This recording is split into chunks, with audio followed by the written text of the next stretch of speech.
I've gone down the Scientology rabbit hole. It's the most dangerous cult in America. I have developed an obsession with the Church of Scientology. It all began when I read Going Clear by Lawrence Wright, and it spiraled from there. No, I didn't join them, but I do know an atrocious amount. I want to take you on a tour of this exempt organization and share some of its history. We'll be going from the innocent to the abominable. We'll begin with the church's quirky beliefs. We'll end with the whole. I'll be taking many creative liberties. Please don't sue me. I think it's a privilege to call yourself a Scientologist, and it's something that you have to earn. And because a Scientologist does, he or she has the ability to create new and better realities and improve conditions. First, let me introduce you to this man, L. Ron Hubbard, or LRH. Hubbard was an American World War II vet who lied about how impressive his career was in the Pacific Theater. He was also a prolific science fiction writer and current Guinness World Record holder of the most published works by a single author, at 1,084. The man never wrote a second draft. You only need to know about two of his books. First is Battlefield Earth, a space thriller about a rebellion against aliens who've ruled Earth for 1,000 years. It was later a film by John Travolta. It won some awards. The second is Dianetics, a work of fictional science. It argues for the purifying of the mind of past experiences or becoming clear. Hubbard claims that the techniques in the book are what he used to overcome his World War II injuries, except the man never saw combat, he never suffered any injuries. The book became the central text of Hubbard's new religion, the Church of Scientology, formed in 1953. The story continues, but first, like an Oregon Trail settler who hasn't even reached Chimney Rock, we must leave viable items on the side of the road. We simply don't have time to cover topics like church practices like auditing with an e-meter, Hubbard setting sail for 8 years to avoid international criminal prosecution, their long-standing efforts to acquire celebrities in Hollywood, and their current chairman of the board, David Miscavige. Please don't sue me. The list goes on. The following is what we have time for. The Bridge to Total Freedom is the Scientologist path to spiritual enlightenment and godlike powers. It takes inspiration from Eastern religions like Buddhism, but deviates quickly. Here is an official chart. All non-Scientology members start here, in the pits of immorality and unexistence. Through application of Hubbard's science, one could hope to become clear. Here, you become free of all past traumas, including those from past lives. Getting this far is a pretty big deal in Scientology, with the state revered by its members. Past this, one could hope for immunity from disease, tolerance to all drugs, and possibly escape from death. This and saving humanity from darkness are what LRH promised. Seems pretty harmless, right? Here's the catch. Parishioners pay money to go up the bridge, sometimes forking over their entire life savings to do so. It's built into the system. It's why Scientology is worth $3 billion in 2022, tax-free. All right, time for the good stuff. Operation Snow White was a mission which saw members of Scientology infiltrate government institutions and private organizations around the world. The plot was executed by their Guardian's office in 1974. Their mission? To gain intelligence on their perceived enemies. In total, they spied on 136 different entities across 30 countries, mostly in the United States. When the IRS was meeting to discuss Scientology's tax-exempt status, parishioners electronically bugged the room. They also stole and altered troves of government documents.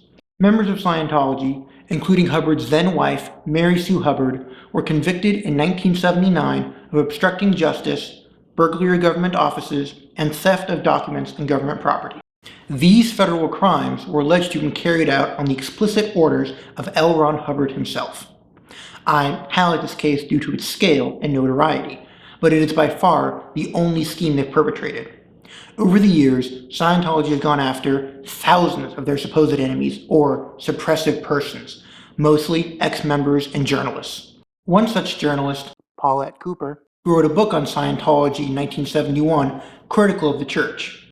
In response, members tried to have her put in a mental institution or arrested, all in an effort to discredit her. They also tried to set up Clearwater, Florida Mayor Gabe Cazares in a staged hit-and-run plot in Washington, D.C. This brings us to our next topic. Real quick, shout out to Tracy McManus of the Tampa Bay Times for all the good work she's done reporting on Scientology locally. You know they must have put her through a lot for all the work she's done. So, after his stint as Commodore of the Apollo, L. Ron Hubbard decided that Scientology needed a more permanent base of operations on land. He decided on picturesque Clearwater, Florida. In 1975, they secretly purchased the Fort Harrison Hotel under a bogus corporation. After its purchase, the church posted guards with billy clubs in an attempt to keep people away. Then Clearwater Mayor Gabe Cazares gets suspicious and started asking questions.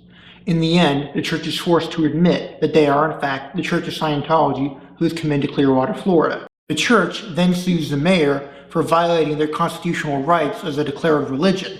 The mayor then sues them for libel. This brings us to Washington, D.C., where they attempt to frame the mayor in a staged hit-and-run accident. Then, sending information on that incident to local leaders, along with allegations of an extramarital affair, all for the sole purpose of getting this man in trouble and discrediting his attacks on Scientology. Incredible. This began a turbulent 50-year relationship with the people of the city of Clearwater. Why? Well, Scientology was already notorious at the time, and also there are these documents, which say that Scientology had intent to take over the town. These documents were brought to life in 1977 after the FBI raided their offices over the whole Operation Snow White thing. Here, I quote, "The major purpose of this project is to obtain enough data on the Clearwater area to determine what groups and individuals B1 will need to penetrate and handle in order to establish area control." There it is, an internal document confirmed to be from Scientology attempting to take over this town. So what does an operation like this actually look like? This is Clearwater, Florida.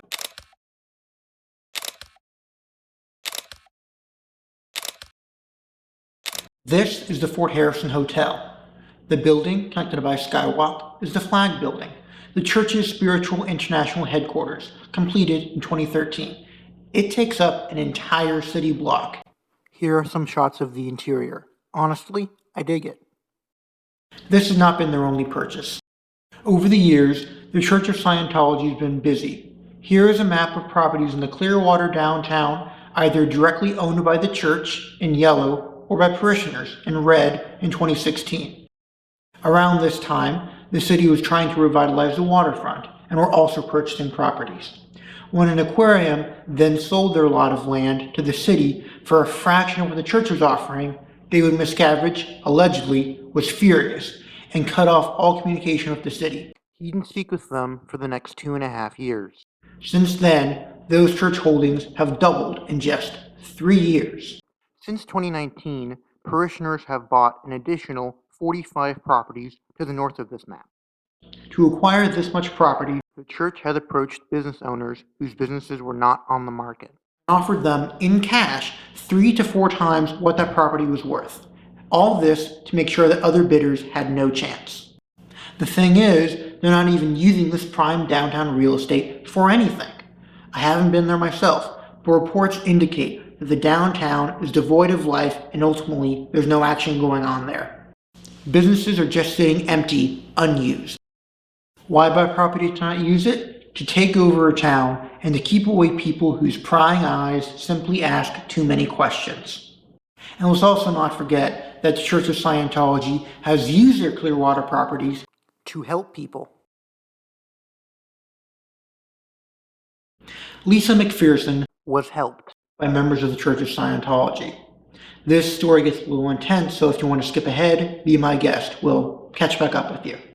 Lisa McPherson joined Scientology at age 18 after they helped her get out of a toxic relationship. She began to move up the bridge by paying money and moved to Clearwater. In 1996, at age 36, she was declared clear by David Miscavige, apparently free of all mental illness. A big deal. She suffered a mental breakdown 2 months later, partly due to emotional trauma from an abusive ex-boyfriend, partly from being in an abusive cult. She went to the hospital in Clearwater for observation. She leaves that same day with some of her Scientology peers and goes to the Fort Harrison Hotel. Lisa is checked in to room 174. She does not leave this room alive. Here, members choose to follow standard procedure and put Lisa McPherson in an introspection rundown. Scientology claims that the key to insanity is to simply put the person in question in a room, allow no one to speak with them, and wait until they figure out why they went insane. Once someone rationally figures out why they went insane, their insanity is cured and they're free to exit the room. So, solitary confinement, famous for producing stable individuals. Lisa McPherson lost 32 pounds in her introspection rundown at the hotel. We know from Scientology records that during her captivity, she was violent towards her captors and refused to sleep. To remedy this, she was force-fed aspirins and Benadryl via a turkey baster. Over time, her health deteriorated. Lisa McPherson spent 17 days in introspection rundown, ultimately dying there before reaching the hospital on December 5th, 1995. She ultimately died of a blood infection. Medical examiner Joan Woods called it the worst case of dehydration he had ever seen, her skin literally turning yellow. She was also covered in bruises, scratches, and insect bites, probably from an ant or a cockroach. Some of her autopsy photos were released and are still online. I would not recommend looking at them. So then, the church lies to the police and the public about this woman's death, prompting an investigation.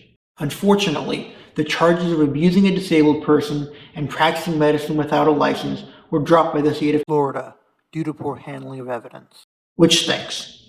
Now, there's also a funny part to this. The people of Clearwater, Florida held several candlelight vigils to honor Lisa McPherson's memory.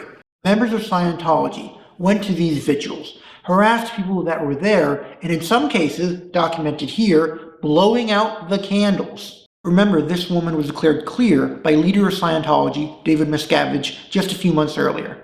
And they still go ahead and do this. The Church of Scientology and its parishioners own a lot of property, some of which is secret.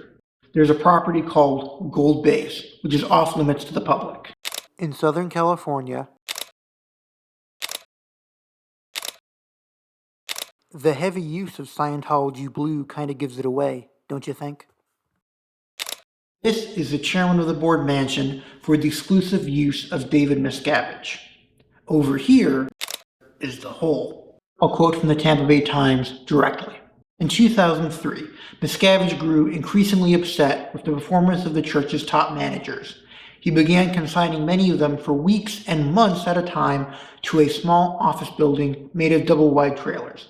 The staff called it the hole. As the decade wore on, it became a place of confinement and humiliation where Scientology's management culture, always demanding, grew extreme. Inside, a who's who Scientology leadership went at each other with brutal tongue lashings and even hands and fists. They intimidated each other into crawling on their knees and standing in trash cans and confessing to things they hadn't done. They lived in degrading conditions, eating and sleeping in cramped spaces designed for office use.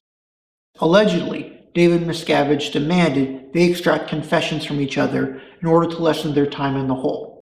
Man, this reporting culture? What is this, Stalinist Russia? Security guards manned the front door around the clock, and the number of occupants ranged from 40 to 70. Violence became routine as colleagues threw each other into walls and attacked each other with punches, pushes, slaps, and kicks. Members of Scientology's brain trust spent their nights in sleeping bags and cots, crammed together on the floor. Meals from the mess hall arrived on golf carts, and the managers had 10 to 15 minutes to eat. The building has bars on the windows, guards watching the only door out, and cameras all around. If it walks like a duck, quacks like a duck, it's a prison, and this is still going on to this day. We've reached the end of our Scientology tour. But really, we've only scratched the surface. I left out so much, including 2 ongoing lawsuits against them. One on human trafficking for members born into the organization, and the other, the church is accused of being complicit in rape and stalking allegations against Danny Masterson, former star of That 70s Show. Both of these lawsuits can have an impact on the church and their ability to raise money. But for now, the church is still home to 30,000 members. That's 30,000 people who've been conned into believing that the first draft created by a man who made up stories for a living is real. These are people who've been conned out of their life savings so people at the top get rich. Some, certainly, are being held against their will and constantly emotionally and physically abused. Again, this organization is tax-exempt in the United States. If you want to help ex-Scientology members, please consider donating to the Aftermath Foundation. They help former members find jobs, find places to live, and help building up their credit score. A great place to stay up to date on everything Scientology is the YouTube channel Growing Up in Scientology, starring Aaron Smith-Levin, former Scientologist. I'll leave links to both in the description. That's all I have for today. It's over. I love you. Oh, just one more thing. You know that journalist I mentioned before, Paulette Cooper? She's a Holocaust survivor. She was born to Jewish parents in Belgium at the time when the Nazis occupied it. Both mom and dad perished in Auschwitz. Paulette, as a baby, was also arrested, but friends of the family bribed the Nazi guards to let her go. Fascinating how twice now she's gone up against authoritarian groups and won both times. Take it easy. Being Scientologist, you look at someone and you know absolutely that you can help them.